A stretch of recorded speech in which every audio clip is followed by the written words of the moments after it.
Today we are here to talk about habits. These behaviors done with little or no conscious thought. About 50% of the things that we do day in and day out are done out of habit. So I've spent about the past 2.5 years compiling research around what creates habits through products. And I've compiled my research in this book that I recently published called Hooked: How to Build Habit-Forming Products. And along the process, on my road to writing this book, I met dozens of fascinating people, many of whom you will meet today, who all had one thing in common. Every single one of them believed that habits can be used for good. That habits, when used appropriately, can help people live happier, healthier, more productive, more connected lives. And so our first speaker today, Gretchen Rubin, who I'm sure many of you have read her fantastic books, will be telling us more about how to use habits in our own lives, and she'll be giving us a sneak preview into her upcoming book. Next, we'll hear from Tara Nicole Nelson, who will switch gears a little bit and tell us more about the kind of habits that consumers are looking to build into their own lives. Then Daniel McCaffrey will tell us about wearable technologies and about this burgeoning field of devices that we wear on our bodies to help us live healthier. He'll be telling us what works and what doesn't work in the field of wearable technology. Along those lines, we're going to be talking for a minute about how habits are good for business. Why are habits good for our bottom line? So let's just talk about for a couple minutes about how habits affect our businesses. Well, number one, habit-forming companies can increase customer lifetime value. The longer a user engages with our product, the more they're worth to us as a customer. They increase their CLTV, the customer lifetime value. Next, the longer a user is engaged with our product, the more they form these routines around our products, the greater flexibility we have around the pricing structure. Next, creating habits supercharges growth. That we know here in Silicon Valley, we're all obsessed with virality, right? Everybody wants their startup to go viral. Well, it turns out that what's actually more important than virality on its own, one person telling other people about your product, is a short viral cycle time. Well, why is that? Because we're constantly fighting churn, right? Users are constantly leaving our product. So it turns out that what's more important than just virality on its own is that people do this quickly. That one user is telling multiple users, and this happens very, very quickly. So products that go viral and have this emblematic hockey stick growth are the ones that have a very short viral cycle time. And that only comes from very engaged users. So habits can supercharge growth. And then finally, habits can increase defensibility. That once users form routines around our products, it's very difficult for a competitor to swoop in and take them away. So habits increase defensibility. Great. So habits can be great for our users. Habits can be great for our bottom line. But here's the problem. Forming user habits is very hard work. Not only that, habit-forming products are exceptionally rare. And so later today, we're going to hear from Jules Maltz, who's a partner at IVP, who's going to tell us about how he's constantly on the search for new habit-forming products. His firm has invested in Twitter and Snapchat and several other technologies where habits are at the core of the experience. And so he's going to tell us about how he finds habit-forming products and these new opportunities. Now, in the core of my research, I found this pattern that I found time and time again inside habit-forming products. And I call that pattern, this thing that I saw time and time again, the hook model. Now, the hook model, very simply, is an experience designed to connect your user's problem to your solution with enough frequency to form a habit. So connecting your user's problem to your solution with enough frequency to form a habit. And what we find is, by these companies sending users through these 4 phases of the hook model, of a trigger, an action, a reward, and an investment, habits are formed. Customer preferences are shaped. So let's walk through very quickly the 4 steps of the hook model. It starts with the trigger. Now, the trigger is something that prompts action, and it comes in 2 types, 2 flavors, if you will. We have external triggers and internal triggers. Now, external triggers you'll be very familiar with. These are things in our environment that cue action, that tell us what to do next, where the information for what to do next is in the trigger itself. A call to action, a tweet now button, click here, an authority figure, a cop telling you where to go in traffic, or word of mouth marketing, a friend telling you, hey, you should really try out this great new app. Those are all examples of external triggers. And later today, we're going to hear from John Kim from Expedia about how Expedia uses external triggers to guide user behavior.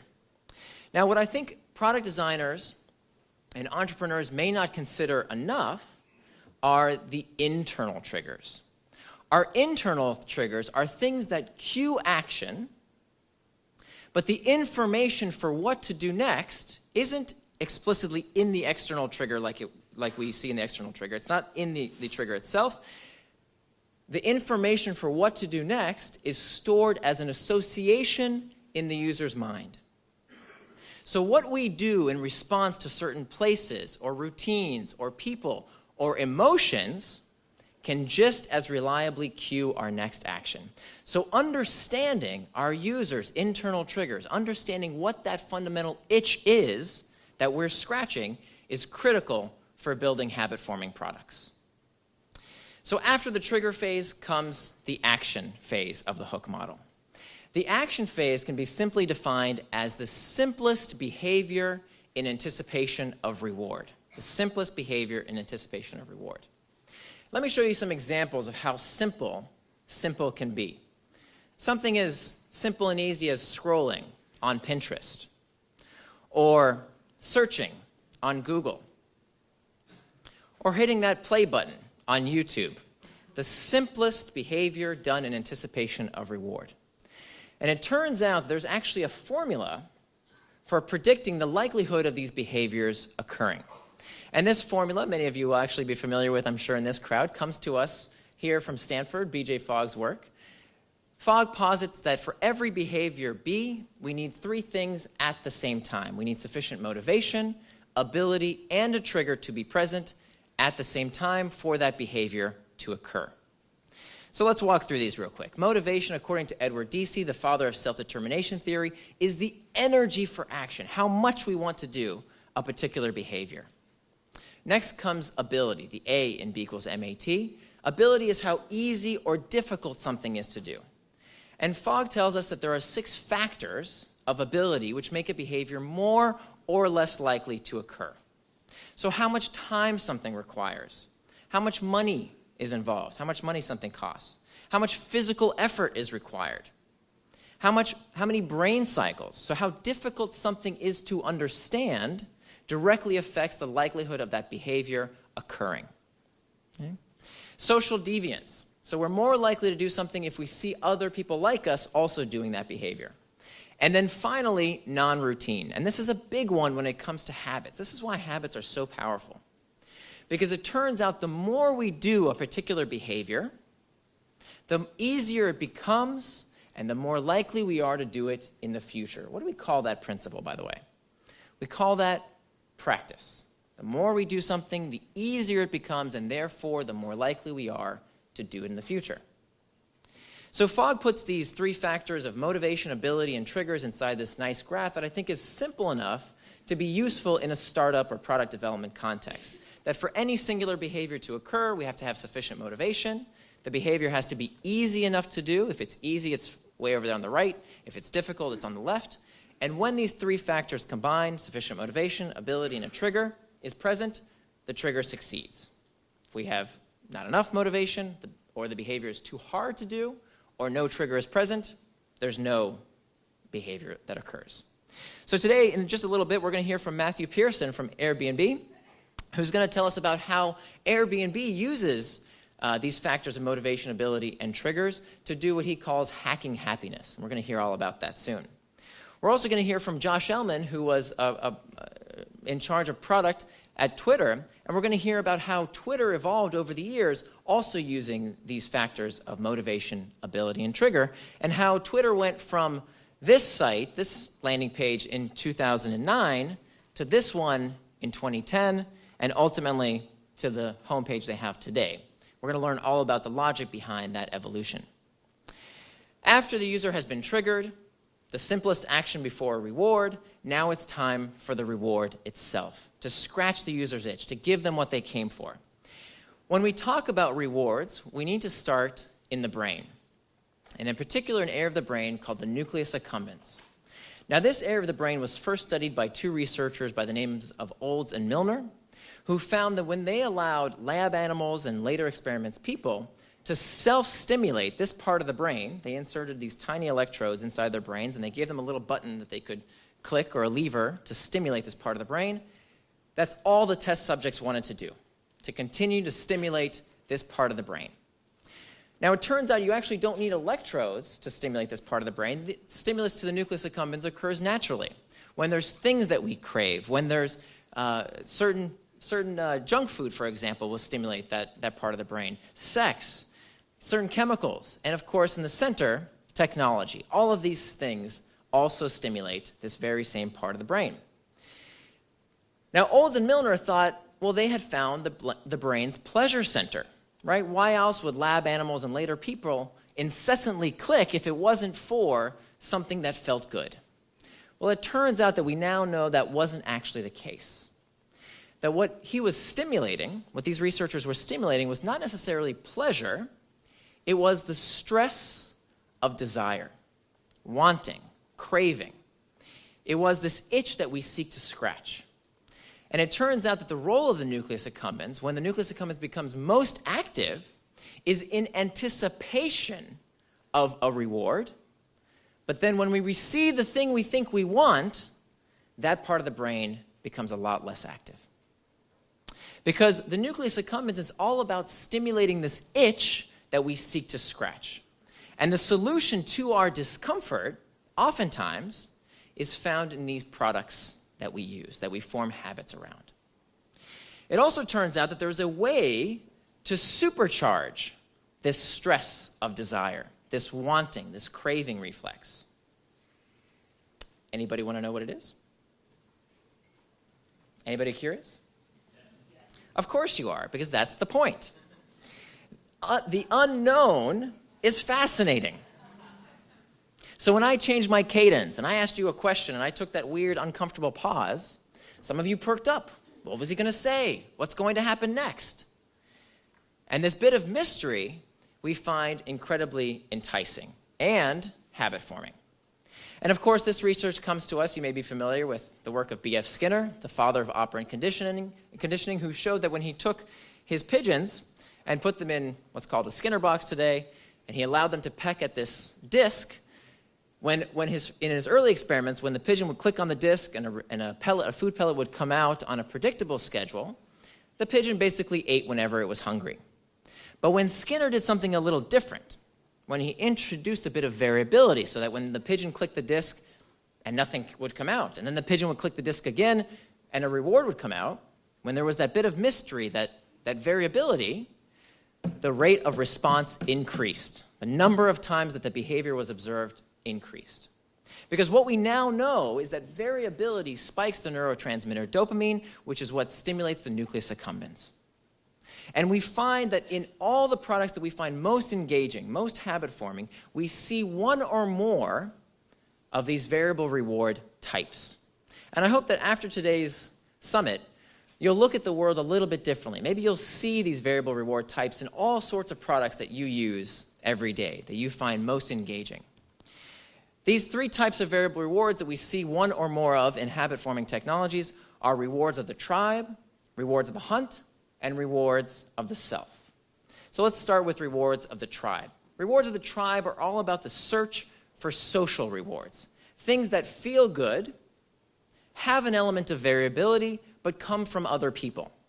Things like empathetic joy, feeling good because someone else feels good, partnerships, cooperation, competition. All of these things have an element of rewards of the tribe. Later today, we're going to hear from Jeff Atwood, one of the founders of Stack Overflow, about how to build a habit around community and the importance of tribe rewards.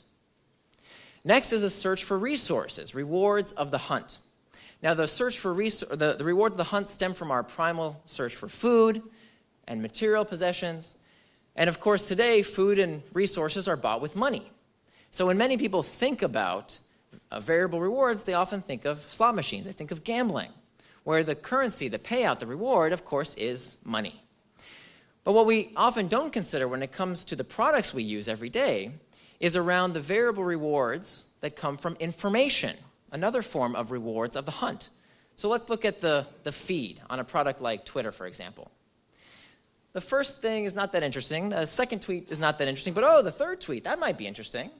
And so if I want more of these rewards, if I want more of this variable reinforcement, all I got to do is this, right? Continue scrolling and scrolling. So this is very similar to this. All variable rewards of the hunt. Finally is the search for self-achievement, rewards of the self. Rewards of the self are things that feel good, have an element of variability, but don't come from other people and aren't material rewards or information rewards. These are things that are intrinsically motivating. Okay? Things like the search for mastery, consistency, control, competency are all examples of rewards of the self. So if we look at gameplay, right? Online games, for example, World of Warcraft. When you're playing an online game, that need to get to the next level, the next accomplishment, the next goal is all around these rewards of the self.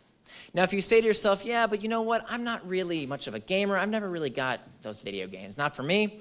I bet you play this game every day.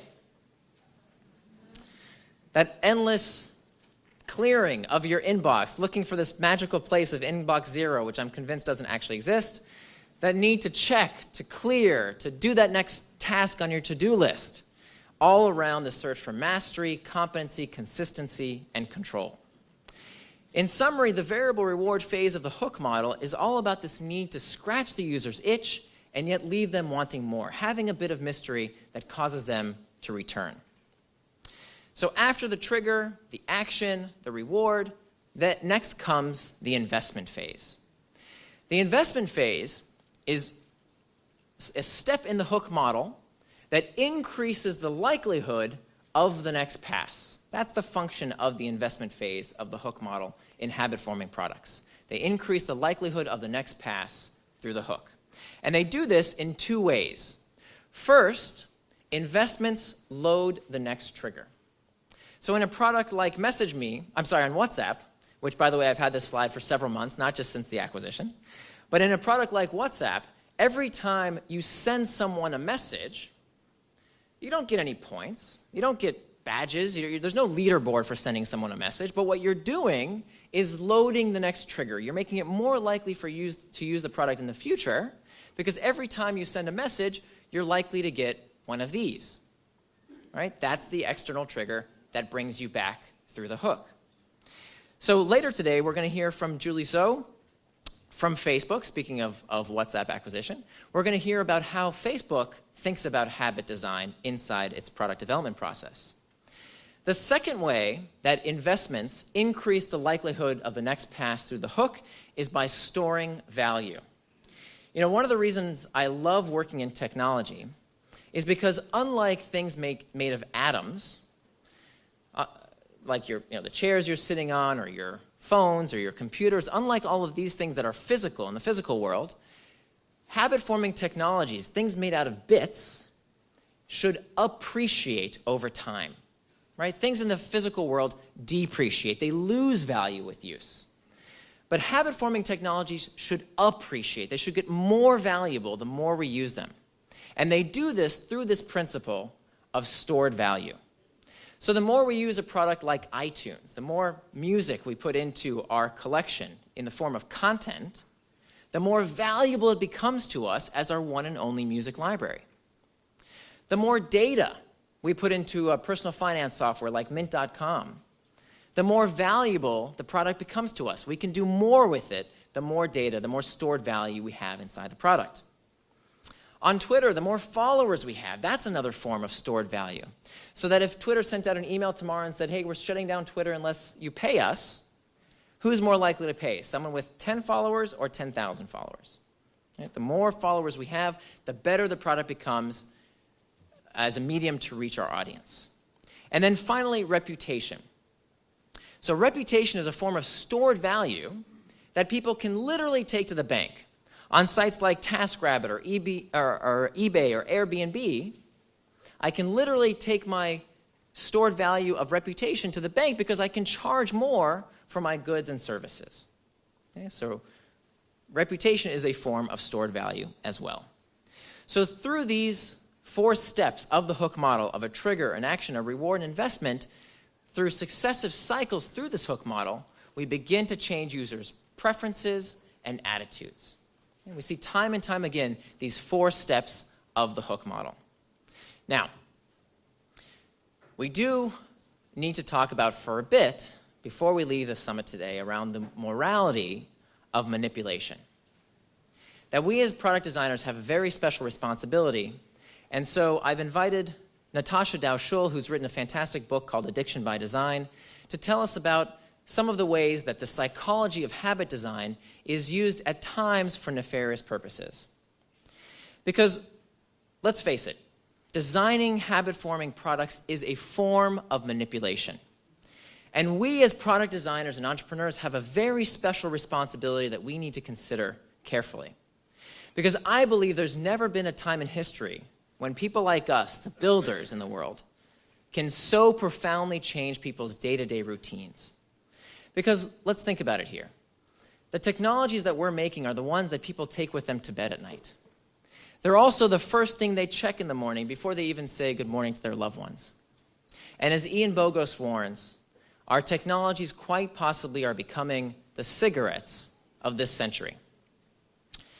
So I encourage you, with the information that you learned today from some of the best in the business, what I hope you'll do with this information is to find one of the world's problems to fix and apply what you learn to fixing that problem. To help other people find meaning, engage them in something important, and to borrow from the words of Gandhi, build the change that you wish to see in the world. Thank you very much.